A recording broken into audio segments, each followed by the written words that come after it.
तप करना यानी कि तपस्या करने का अर्थ ये ही नहीं है कि पहाड़ों पर जाकर समाधि लगा लेना।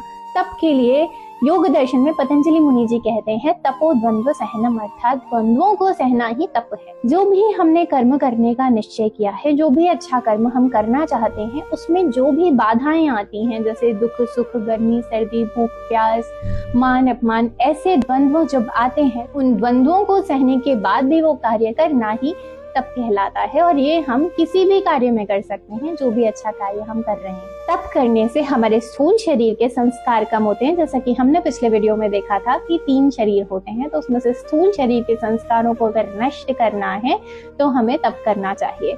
दूसरा होता है स्वाध्याय। स्वाध्याय का मतलब सिर्फ पढ़ना नहीं होता है। स्वाध्याय का मतलब होता है आत्मचिंतन करना, ओम या गायत्री आदि मंत्रों का जाप करना, और उसी के साथ साथ अच्छे शास्त्रों और ग्रंथों को पढ़ना भी स्वाध्याय में आता है।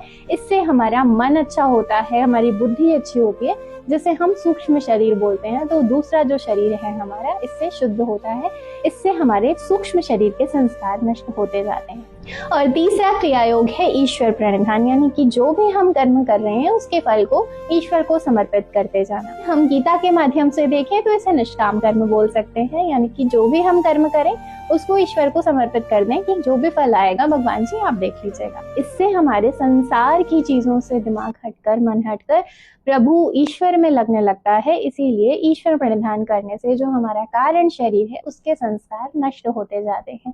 हम लोग जो जन्म मरण के गेम की बात कर रहे थे, तो इसी तरीके से हम इस गेम से स्किप कर सकते हैं, यानी कि हम बाहर हो सकते हैं, इसे जीत सकते हैं और उस परम आनंद, परम सुख की प्राप्ति कर सकते हैं।